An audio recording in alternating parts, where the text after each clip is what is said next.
ఎవరమ్మా నువ్వు? మా ఇంటికి వచ్చి తలుపులేస్తున్నావు? మా ఇంటికే వచ్చాను అత్తయ్య. అత్తయ్య?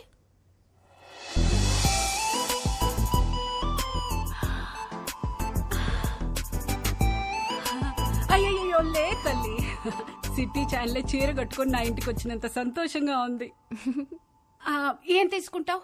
మీ సాయం తీసుకుంటాను అత్తయ్య. నేనేం చేయగలనమ్మా? మీరే చేయగలరు అత్తయ్య.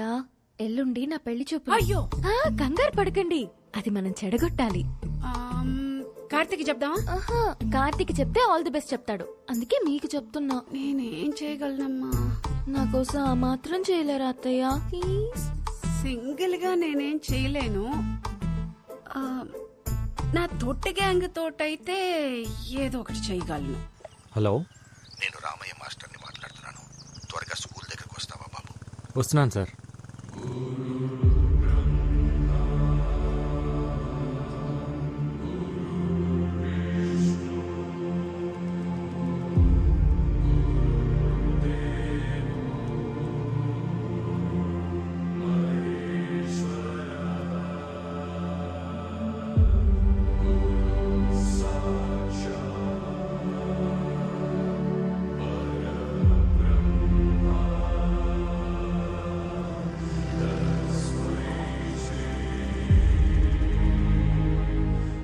ఈ గోడలు, ఈ గదులు, ఈ గ్రౌండ్, ఇక ఇవన్నీ మనకు జ్ఞాపకాలే. రామకృష్ణ మెమోరియల్ స్కూల్ ఇక మనకు మెమరీ మాత్రమేనయ్యా. అయితే ఇంకేం చేయలేమా సార్? ఇప్పటికే మనం చాలాసార్లు ఆపాం, కానీ స్ట్రెంగ్త్ తగ్గిపోయింది, ఫ్యాకల్టీ తగ్గిపోయారు. ఇక దీన్ని గవర్నమెంట్ మెయింటైన్ చేయలేమంటున్నారు. ఈ సంవత్సరం పరీక్షల తర్వాత మూసేస్తామంటున్నారు. అదేంటి సార్? చదువుని చదివే తినేయడం అంటే ఇదే కార్తీ. కార్పొరేట్ వచ్చింది, కలిపేసుకుపోతుంది. ఇప్పటి వరకు ఒక్క ఆంధ్రప్రదేశ్లోనే 7,000 పైచీలకు స్కూళ్లు మూతపడ్డాయి. ఇప్పుడు అందులో ఇంకోటి చేరబోతుంది. చేరనివ్వం సార్. అవును సార్, మీరు ఇక్కడే చదివారు, మాస్టర్ ఇక్కడే చదివారు, మేము ఇక్కడే చదివాము. మా పిల్లలు కూడా ఇక్కడే చదవాలి సార్, చదువుతారు. ఇది పిల్లల మాటలే కాదు సార్, ఊళ్ళో పలక పట్టుకోవటానికి రెడీ అవుతున్న ప్రతి పసిపిల్లవాడి మాట కూడా. అందుకే సార్ 3 సంవత్సరాలుగా వీళ్ళకి ట్రైనింగ్ ఇస్తూ ఒక టీంగా తయారు చేశాను. త్వరలో నేషనల్ కబడ్డీ ఉంది, అందులో గెలిస్తే దేశం మొత్తం తిరిగి చూస్తుంది. అప్పుడు మన కష్టం గురించి చెప్తే వెళ్ళిపోయిన డిఓ ఏంటి సార్, దేశం మొత్తం మన గురించి ఆలోచిస్తుంది.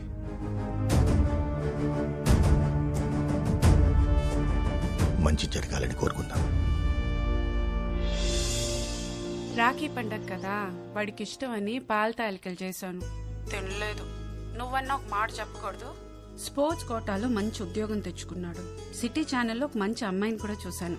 చక్కగా ఆ పిల్లని పెళ్లి చేసుకుంటే అక్క దూరంగా ఉందన్న బాధ కొంచెమైనా తగ్గుద్ది కదా.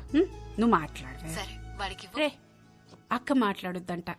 ఏంట్రా కార్తీ, పండగ రోజు కూడా అలా ఉన్నావు? నువ్వు వస్తేనే కదక్క పండగ. నేను చెప్పాను కదా కార్తీ, బావకి పిఎంఓ మీటింగ్స్ ఎక్కువ ఉండడం వల్ల నేను రాలేకపోతున్నానని. Please understand. నేను పుట్టినప్పటి నుంచి నువ్వు రాఖీ కట్టకుండా ఉండటం ఇదే ఫస్ట్ టైం అక్క. నేను ఇంటర్లో రాజమండ్రి హాస్టల్లో చదువుతున్నప్పుడు రాఖీ పండగ ఫుల్గా వర్షాలు, బస్సులు కూడా సరిగ్గా లేవు. నువ్వు ఎలా వచ్చావో తెలియదు, కానీ పొద్దునే రాఖీ కట్టడానికి వచ్చావు. మళ్ళీ ఇలాంటి పండగ రాకూడదక్క. ఉంటాను.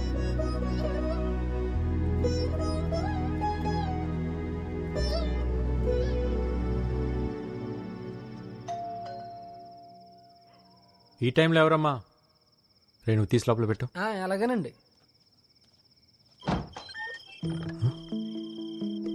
ఈ టైంలో ఏంటమ్మా? అక్క రాలేకపోయింది కదరా, అందుకే చెల్లెళ్ళని పంపించింది. మీరు లోపలికి పదండి. మీరు కోర్టులో మాత్రమే మా కోచ్ అండి, బయట మా కన్నయ్యే.